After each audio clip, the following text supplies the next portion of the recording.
Shalom, pada kesempatan kali ini saya akan membahas tentang salah satu kasus kegagalan proyek teknologi informasi, yaitu proyek PDNS atau Pusat Data Nasional Sementara.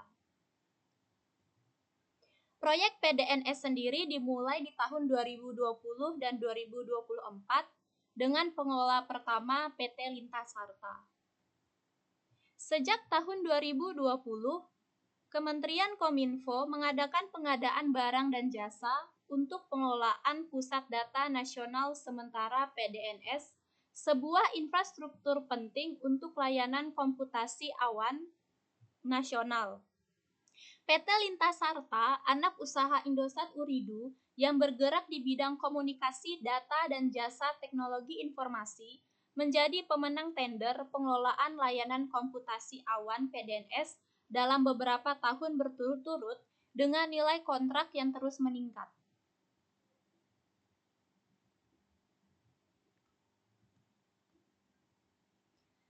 Pada tahun 2020, kontrak dari proyek PDNS sendiri ini sebesar 60 miliar. Kemudian di tahun 2021 sebesar 102,6 miliar. Di tahun 2022 naik sebesar 188,9 miliar, di mana terdapat indikasi penghilangan syarat tertentu dalam proses tender, sehingga Lintasarta memenangkan proyek. Hal ini menimbulkan spekulasi soal transparansi dan objektivitas proses pengadaan. Menjadi catatan penting dalam konteks tata kelola dan potensi risiko korupsi. Di tahun 2023, proyek ini mendapat nilai kontrak 350 miliar. Pengelolaan layanan Cloud PDNS mulai beralih dari PT Lintasarta ke PT Telkom Indonesia yang merupakan badan usaha milik negara. Dengan kapabilitas teknologi yang lebih luas, proyek ini mengalami lonjakan anggaran drastis dari 102 miliar pada 2021 menjadi 357,5 miliar pada 2023.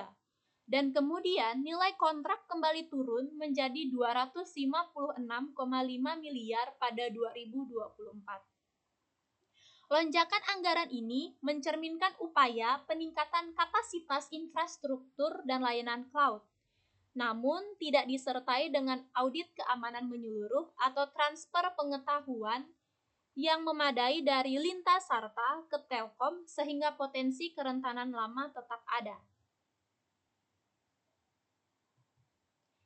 Nah, di Juni 2024, PDNS sendiri menerima serangan ransomware.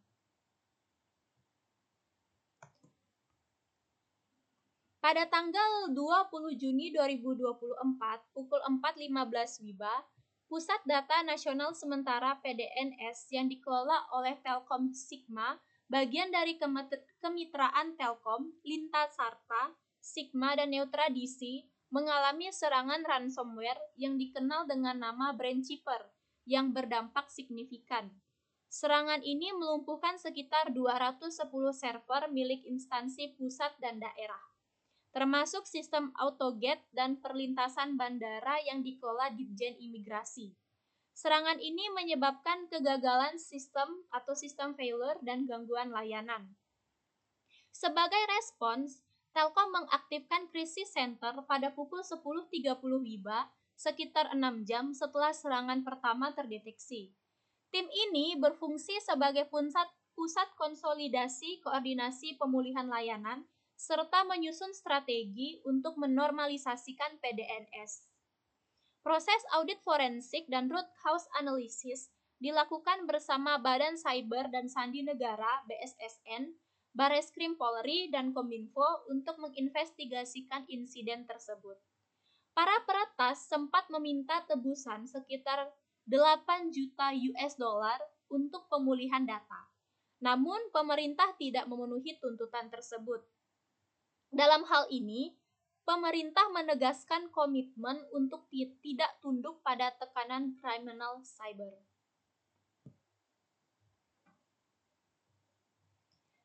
Kemudian saya akan menjelaskan analisis tentang kegagalan keamanan cyber dan tata kelola proyek PDNS sendiri.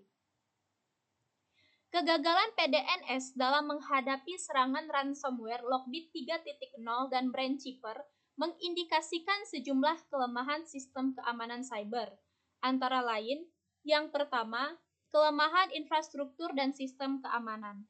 Sistem gagal memblokir serangan ransomware yang sudah dikenal luas, menunjukkan kurangnya pembaharuan sistem keamanan, kurangnya pemantauan ancaman real-time, serta implementasi teknologi pertahanan yang tidak memadai.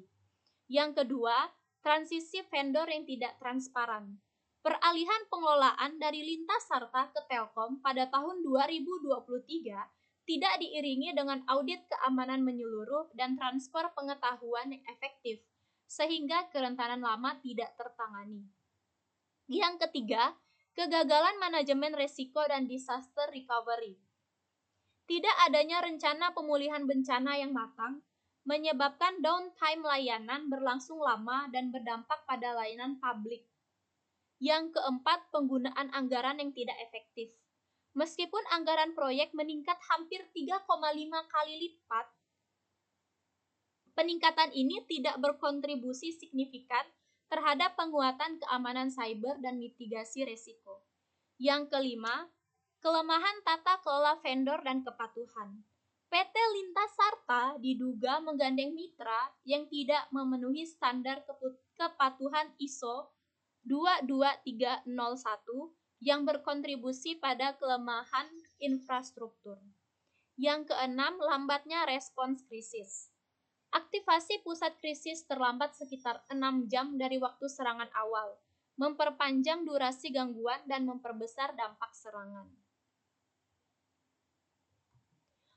Plot twist dari serangan ransomware ini sendiri adalah adanya dugaan korupsi dari penyelenggara atau pemegang pengadaan proyek PDNS ini sendiri.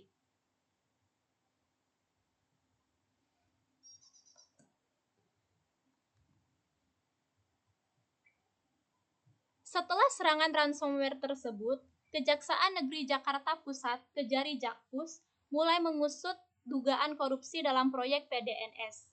Kepala Seksi Intelijen Kejari Jakpus, Bani Immanuel Ginting, mengungkapkan bahwa pejabat tingkat eselon 1 atau setingkat Direktur Jenderal di Kemenkominfo diduga terlibat dalam kong kali kong dengan pihak swasta, khususnya PT Lintasarta, sehingga proyek tersebut merugikan negara sekitar 500 miliar. Selain itu, PT Lintasarta dikatakan menggandeng perusahaan mitra yang tidak memenuhi persyaratan kepatuhan ISO 22301 yang berkontribusi pada kerentanan dan terjadinya serangan ransomware. Pada bulan Maret 2025, dilakukan penggeledahan dan penyitaan bukti dari dugaan korupsi ini. Pada tanggal 13 Maret 2025, tim penyelidik Kejari Jakpus melakukan penggeledahan di beberapa lokasi penting.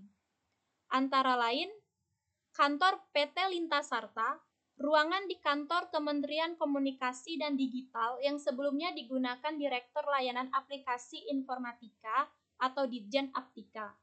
Yang ketiga, berbagai rumah dan kantor saksi termasuk apartemen Oasis, kantor Menara Salemba, Dek Hotel Ruko Permata Hijau, rumah di Cinere, Bogor, dan Cilandak. Dalam penggeledahan ini, penyidik menyita sejumlah barang bukti penting, seperti dokumen terkait proyek, rekening bank dengan saldo sekitar 1 miliar, serta kendaraan mewah berupa mobil Honda CRF tahun 2024, CRF 2020, dan City Hatchback. Di bulan April 2025, penggeledahan lanjutan dan pemeriksaan saksi dugaan kasus korupsi ini terus melakukan banyak pengembangan yang baru. Pada 24 April 2025, Kejari Jakpus kembali menggeledah kantor dan gudang PT Lintasarta di kawasan Tamrin, Jakarta Pusat, serta kantor BDX Data Center di Tangerang, Banten. BDX Data Center diketahui bermitra dengan Lintasarta dalam proyek pengelolaan PDNS. Penggeledahan juga dilakukan di rumah pejabat Komdigi di Duren Sawit, Jakarta Timur. Sampai April 2025, lebih dari 70 saksi telah diperiksa oleh penyidik untuk menguatkan alat bukti dan memperdalam penyidikan kasus korupsi ini.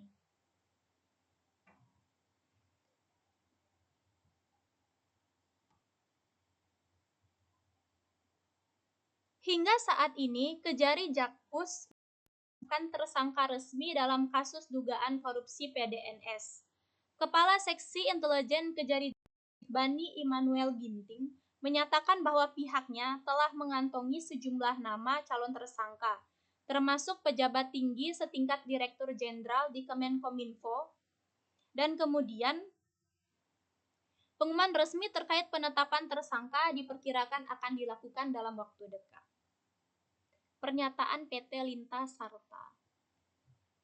Dalam pernyataan resmi, PT Lintasarta menyatakan menghormati proses hukum yang sedang berjalan dan berkomitmen bersikap kooperatif dalam memberikan informasi yang diperlukan oleh penyidik.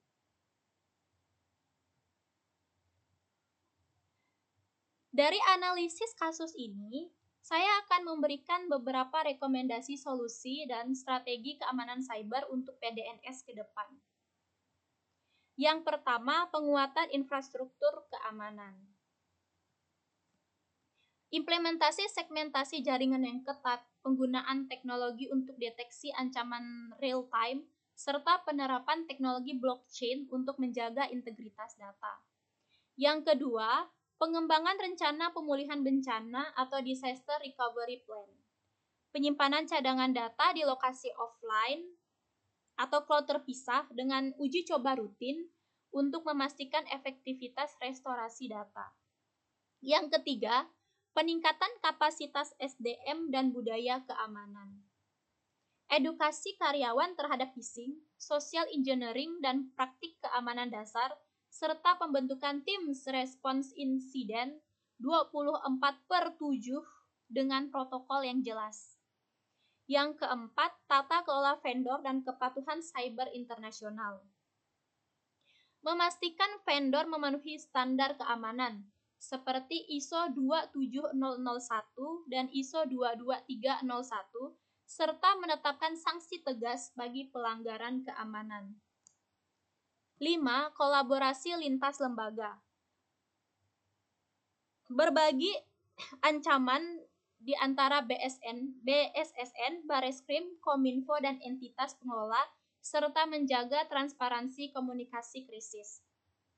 Yang keenam, optimasi anggaran yang terfokus pada keamanan cyber. Alokasi anggaran tidak hanya untuk infrastruktur fisik, tetapi juga komponen keamanan, termasuk teknologi mutakhir dan audit keamanan yang berkala. Yang ketujuh, penerapan regulasi dan sertifikasi keamanan.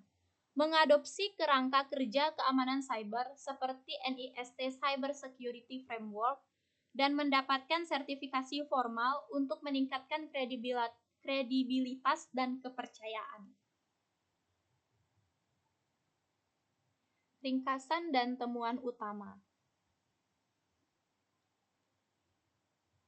Saya akan meringkas dalam bentuk kronologi dari kasus proyek PDNS sendiri, termasuk dalam kasus dugaan korupsinya. Di tahun 2020,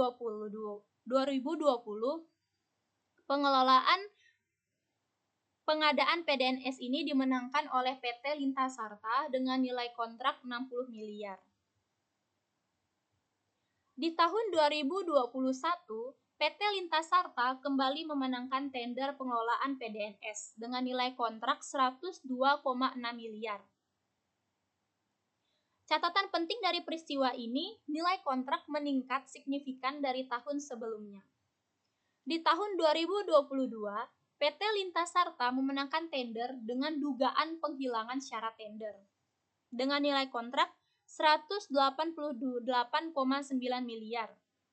dengan adanya indikasi ketidaktransparan dan potensi resiko korupsi dalam proses tender.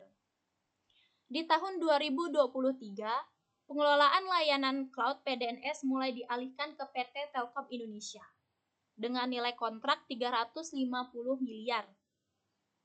Lonjakan anggaran proyek namun tanpa audit keamanan menyeluruh dan transfer pengetahuan yang memadai dari Lintasarta ke Telkom.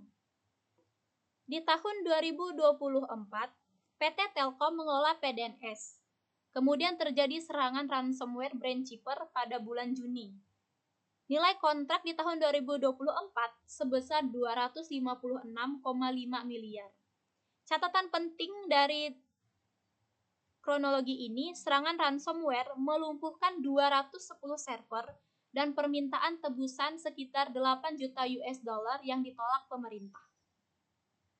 Di tahun 2025 dilakukan penggeledahan dan penyidikan dugaan kasus korupsi PDNS sendiri.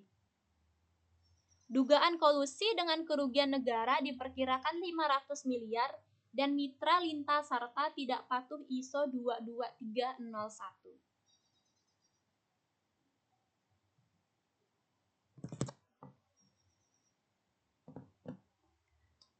Baik, analisis kasus pada kesempatan kali ini saya cukupkan sampai di sini. Terima kasih.